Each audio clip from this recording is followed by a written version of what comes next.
Alô, amigas e amigos da TV Taperá. Hoje, terça-feira, e como toda terça-feira, o nosso encontro semanal para falarmos sobre medicina e saúde.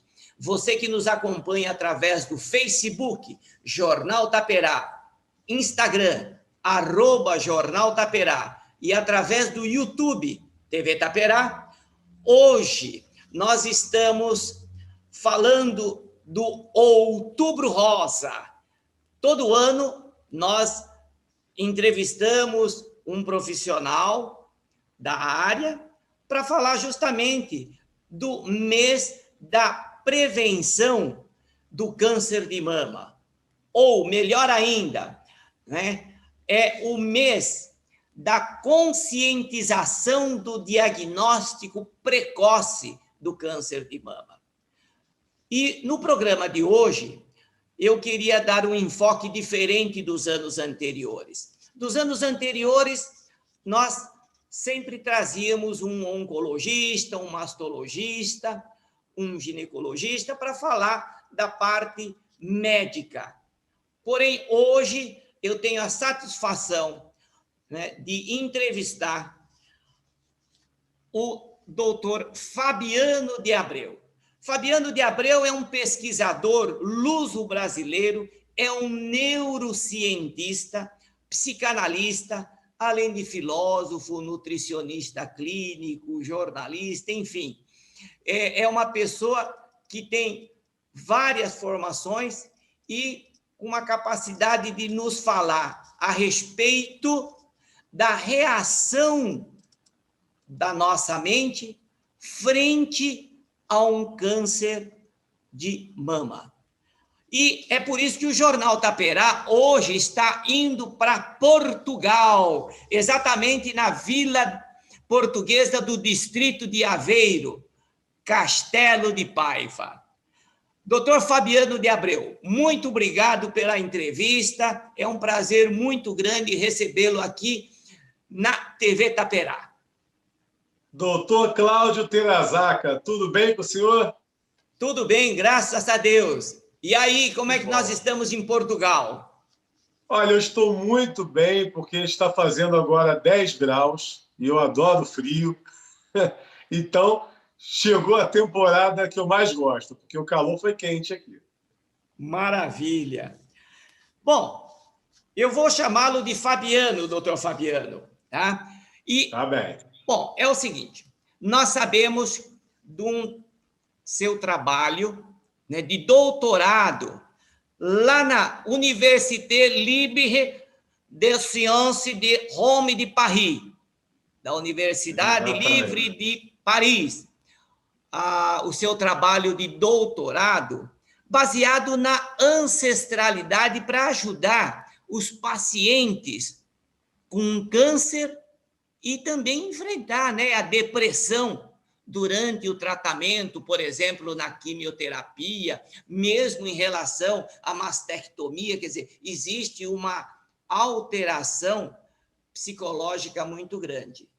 Engatando, nós estamos em plena pandemia e que o isolamento social por si só, mesmo não tendo patologia orgânica, né, já houve uma alteração de ordem psicológica muito grande. Agora, imagine alguém com um diagnóstico de câncer de mama, enfrentando essa pandemia e com todas essas alterações que podem ocorrer, né, na mente de uma pessoa. E é por isso que nós convidamos você para nos falar a respeito, né, de todas essas alterações e também desse trabalho, né, de tratamento nas depressões aí, nessas doenças. Exatamente, doutor. O nome é psicoconstrução. Eu fui lá na raiz, eu fui lá no passado. Eu queria desvendar da onde veio a nossa memória e até aonde vai. Ou seja, tem um mapeamento das regiões cerebrais e aonde ela influencia para essa doença universal que a gente está vivendo hoje, que está relacionada à ansiedade. Porque a ansiedade potencializada e contínua é um vício de dopamina. Ou seja, a pessoa quer o tempo todo estar conquistando, porque a nossa cultura global exige com que a gente tenha mais e mais conquistas. E o Brasil, mais ainda, a rede social no Brasil ferve muito mais do que aqui na Europa. As pessoas são dependentes da rede social. E cada like que você espera, cada comentário que você espera, é a dopamina que você está esperando liberar.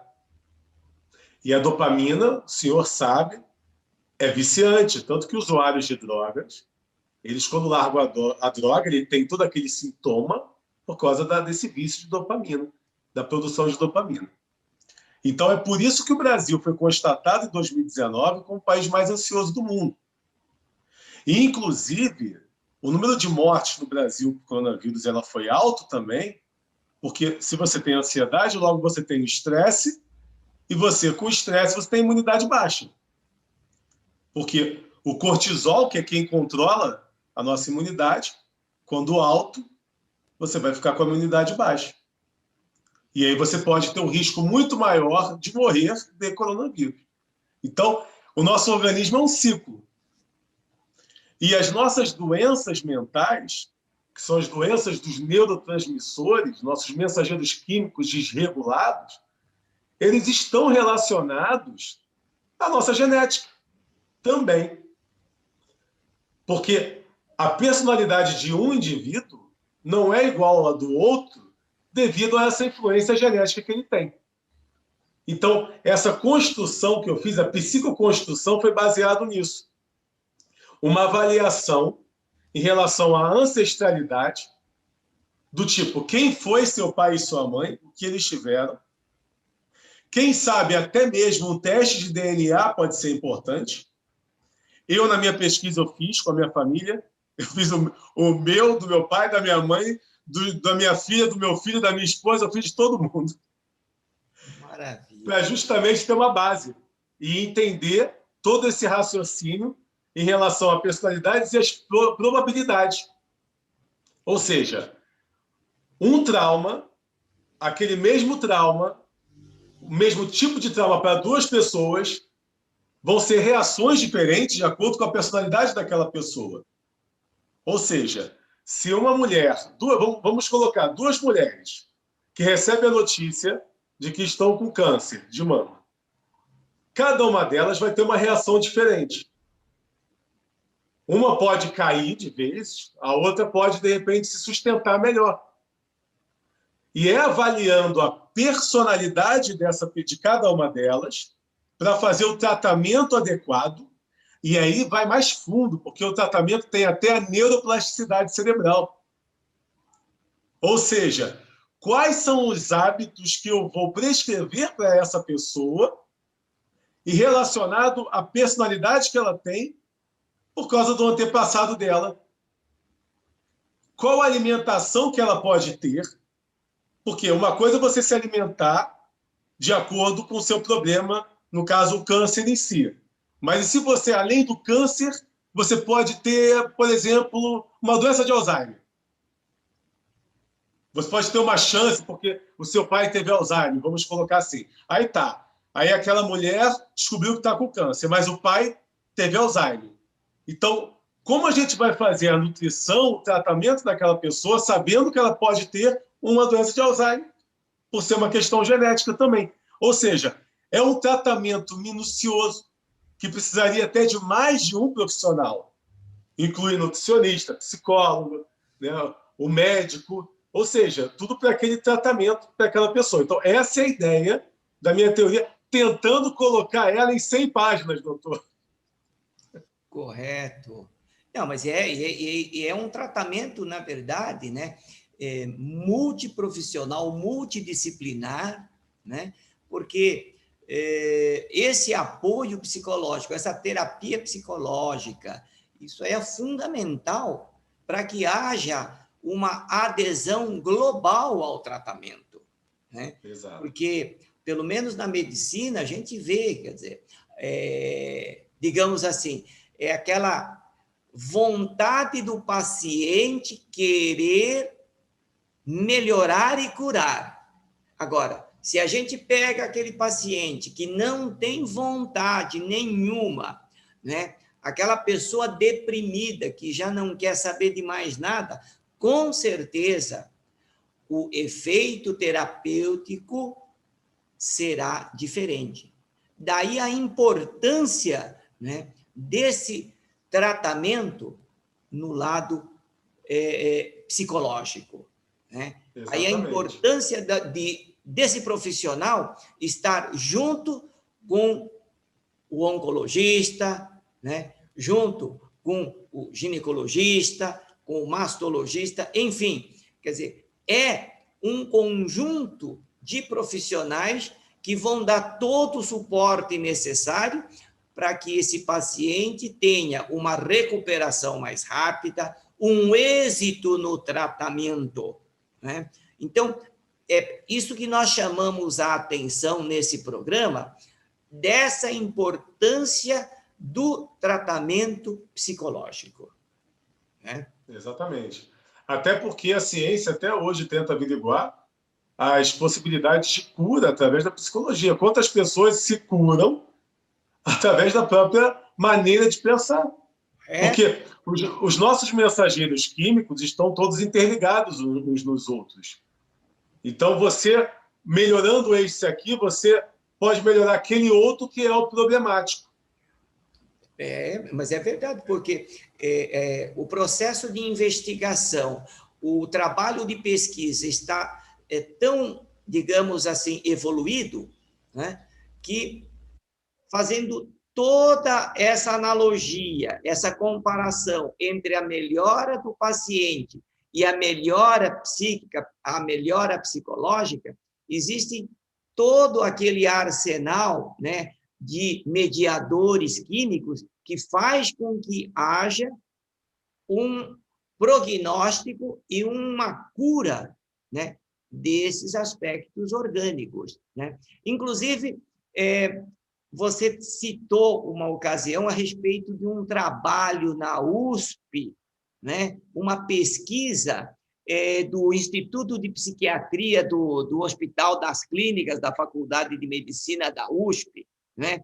Que mostrou que a depressão estava presente praticamente em quase 30% dos pacientes em tratamento das diferentes doenças. Eu até achei que o percentual até que foi pequeno, para mim era mais que 30%.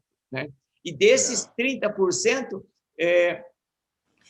você cita que mais ou menos desses 30%, 30% deles, né, são pacientes, na maioria, mulheres, né, com esse transtorno que ocorre principalmente nos primeiros meses de quimioterapia, né? Não é isso aí que você... Exatamente. É porque a depressão, às vezes, ela pode ser confundida também, né? Então, é muito difícil você avaliar dados de depressão. Vai avaliar dados aonde? No psiquiatra, né? Tu vai ter que pegar todos os psiquiatras do mundo e avaliar. Então, assim, tem pessoas que têm transtornos de ansiedade que pensam que é depressão, né? Uma vez minha mãe chegou para mim e falou assim: eu estou em depressão. Eu falei: não, mas você não está em depressão. Você não está em depressão agora para daqui a pouco não estar mais. Você não entra em estado de depressão e sai. Você tem ansiedade demais. E a tua ansiedade, às vezes, pode ocasionar isso. Tem toda uma explicação para esse sentimento, né? Correto. Então, assim, a pessoa receber um diagnóstico desse, ele assusta por si só, até mesmo pela própria campanha que é feita em relação ao câncer de mama, né? Então, quando você faz muita campanha, é bom, sou de acordo com a campanha, tem que fazer, mas também cria essa ideia de que é algo mortal já, né? É igual o coronavírus. O coronavírus já passou a ideia que fosse mortal, parecia quase um vírus zumbi, né? E se você for avaliar os dados de número de mortes, ele é menor do que muitas outras doenças, mas é uma doença perigosa, né? Principalmente pelas consequências que nós não sabemos. Eu estou escrevendo um TCC agora sobre aonde o coronavírus afeta o cérebro humano, né? Que estão descobrindo que pode afetar o cérebro humano. Então, esses são os riscos, porque se você descobre que você tem um câncer de mama e você tem uma personalidade que cause um descontrole, e aí cause uma disfunção nos seus mensageiros químicos, nos neurotransmissores, você pode já estar programando uma depressão futura grave. Né? Porque a depressão, todos nós já sabemos o motivo da depressão, que é justamente essa disfunção. Né? Então, esse é o perigo. Então, na verdade, né, a psicoterapia, ela também, logicamente, promove o quê? Promove a sobrevida do paciente também. Né? Porque é uma terapia. A minha ideia é ter uma terapia que possa abranger tudo, desde a alimentação, hábitos, a neuroplasticidade cerebral, que são as mudanças de hábitos. Hábitos como, por exemplo, a leitura, conhecimento, exercício físico. Já pensou, doutor, quantos profissionais para fazer uma pessoa só? Aí tu coloca o educador físico, o nutricionista. É verdade. Fica uma coisa difícil. Eu acho que o médico hoje ele tem que ter um conhecimento até mais amplo do que a própria área estudada, né? Com certeza, e com certeza. E eu posso dizer que os médicos em si, a formação médica, ela é muito pobre, né? Nos ensinamentos da área tanto psicológica, mais da psicológica, e a psiquiátrica também. Olha, o tá? senhor E falou você que é algo agora. nutricionista também sabe que também os ensinamentos da área de nutrição na formação médica também fica muito a desejar. Então, é aquilo que você falou, quer dizer, a gente precisa, né, conversar com especialistas como você, para a gente sempre estar aprendendo, e também ir pesquisando, se atualizando, né, mostrando a importância. Doutor, o que eu faço, por exemplo? Por exemplo, a minha nutrição clínica, ela é uma pós-graduação.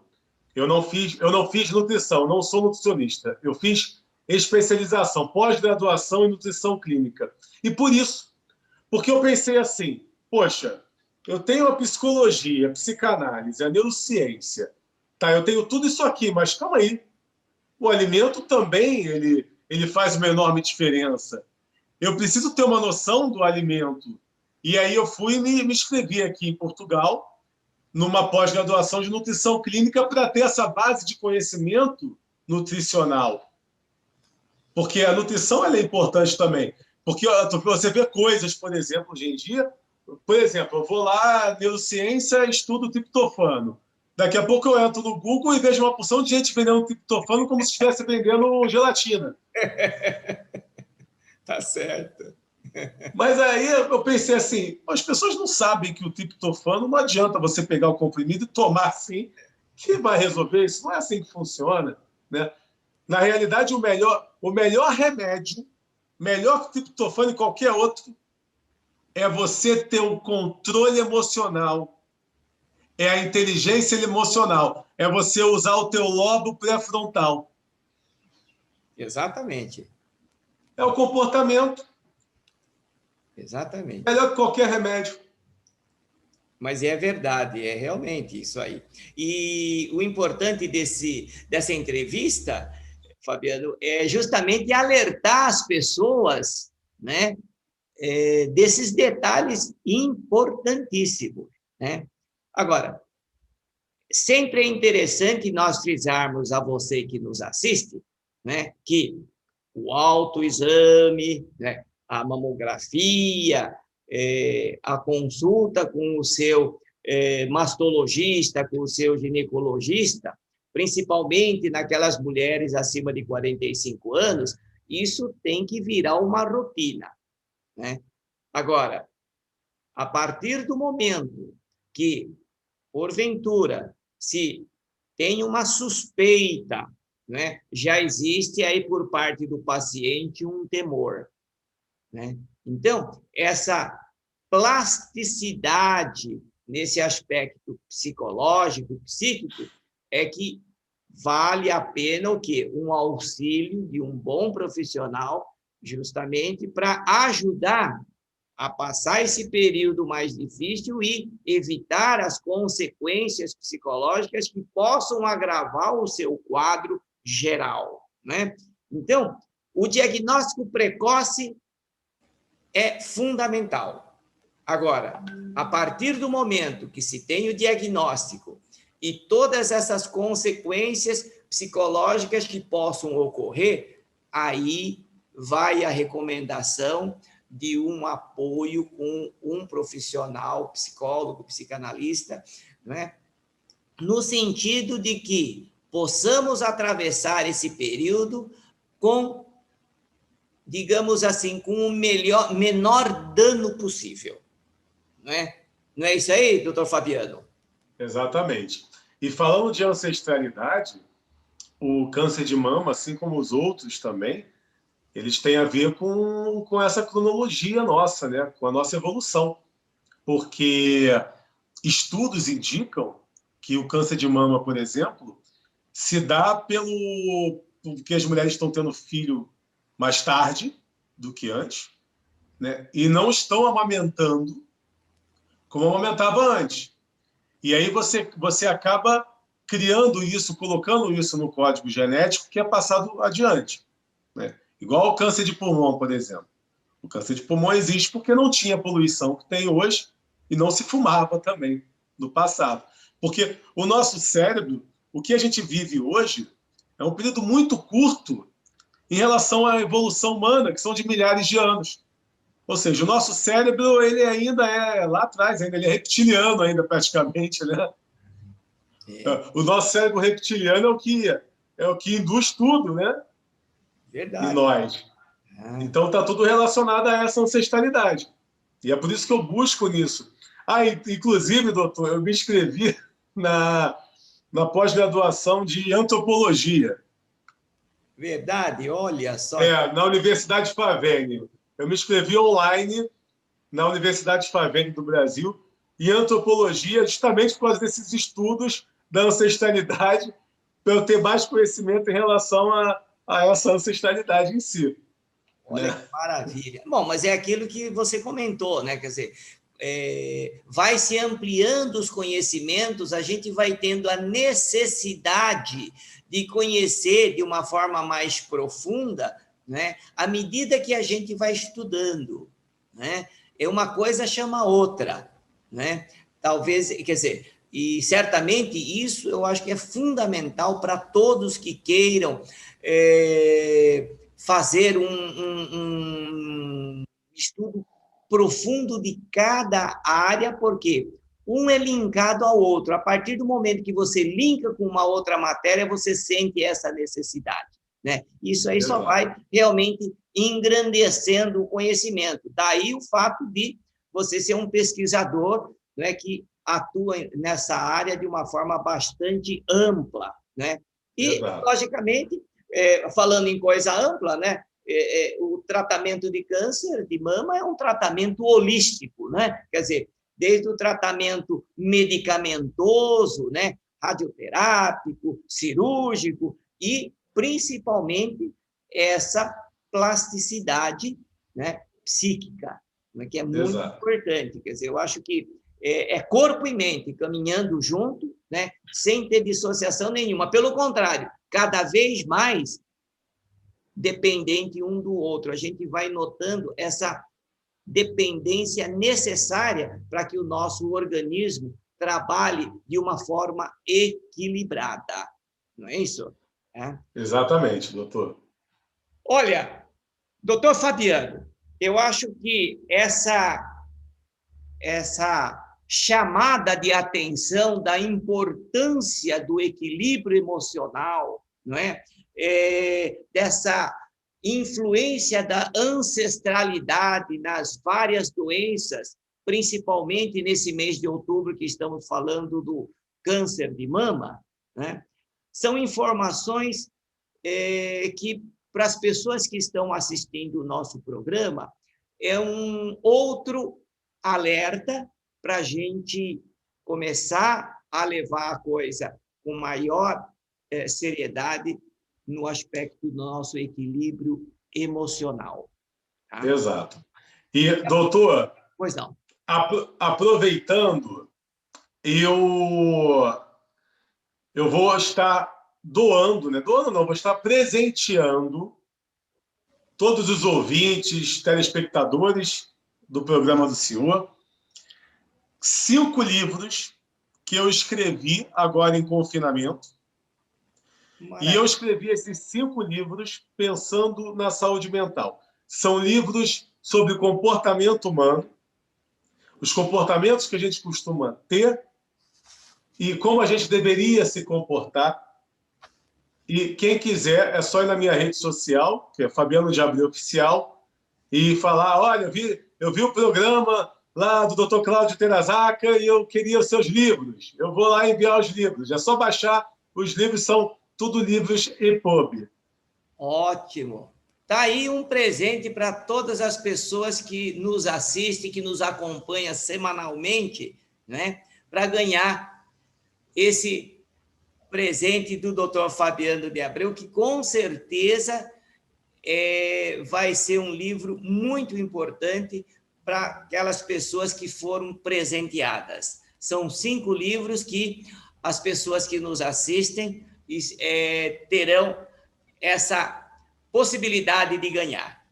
Ó, doutor Fabiano, eu agradeço muito essa oportunidade, você estando aí no Castelo de Paiva, aí em Portugal, né? E chegar até o Brasil e nos dar essa entrevista importante, né, a respeito do trabalho do seu doutorado, a respeito da ancestralidade para ajudar o paciente com câncer e enfrentar essa depressão durante a quimioterapia, principalmente. Tá? E aproveitando que você está em Portugal, né, e nós estamos aqui atravessando também essa pandemia, e você aí, como é que está, aproveitando, como é que está a questão do Covid-19 aí em Portugal? Está aumentando?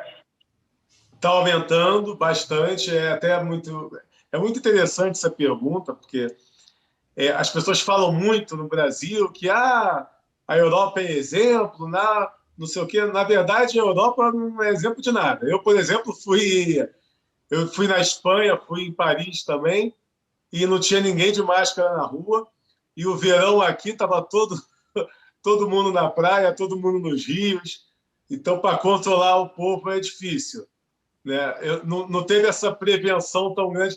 Eu acho que não teve tanta diferença para o Brasil em relação às pessoas se prevenindo, não. Tá? Agora, aumentou muito. O primeiro-ministro português falou que está em estado de calamidade, Portugal, mas eu acho um pouco de exagero. Os números não conferem essa calamidade que eles... É o que eu disse, né? Ele falou a calamidade de um jeito que parece até aquele filme Guerra Mundial Z, o Apocalipse Zumbi, que tu vai chegar na rua, tá todo mundo, né? E os números não condiz. As pessoas também precisam viver, porque eu conheço muito dono de empresa aqui que quebrou, né? Eu conheço dono de restaurante que quebrou. Aqui na vila tem os 3 que fecharam. Então, eles estão doentes da mente. E a doença mental pode matar também. Então, assim, a gente tem que ter a precaução com o coronavírus, tem que ter, mas a gente também precisa trabalhar. A gente precisa viver, porque senão a gente vai ter as consequências do outro lado também. Né? Bom, você que viaja, né, está em Portugal, foi para a Espanha, Paris, quer dizer, você está sabendo da realidade desses países também, e você, principalmente aí em Portugal, falando que o Brasil, não é, até que está numa situação boa em relação a alguns países da Europa, isso aí realmente quem conhece mesmo, né, que está vivendo em outro país, está sabendo da realidade e tem esse poder de comparação. Isso aí é uma informação muito importante para nós aqui do Brasil, a respeito principalmente desse Covid-19. Bom, Fabiano, eu só tenho a agradecer a sua disponibilidade de dar essa entrevista para nós aqui da TV Taperá, né? Com certeza a todos que nos assistem, né?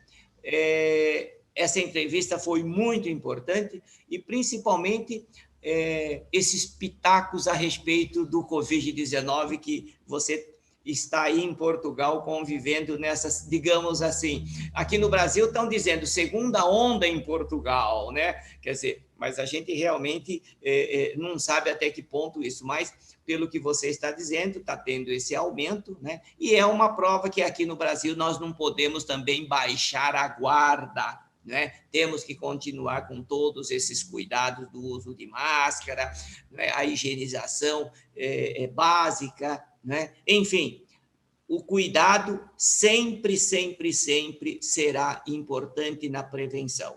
E, exatamente, nesse mês de outubro rosa, né? Além da prevenção do câncer de mama no diagnóstico precoce, esse chamamento, digamos assim, à população, às pessoas que nos assistem, da importância do nosso equilíbrio mental, que vai, com certeza, ajudar muito o tratamento desses casos de câncer de mama e também de outras doenças.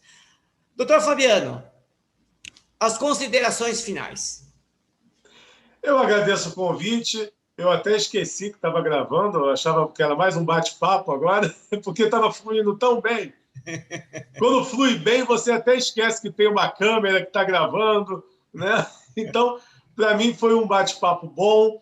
Eu preciso disso, eu fico trancado muito tempo fazendo minhas pesquisas aqui, e às vezes eu sinto falta de de conversar com pessoas inteligentes como o senhor, para a gente ter esse papo fluindo bem.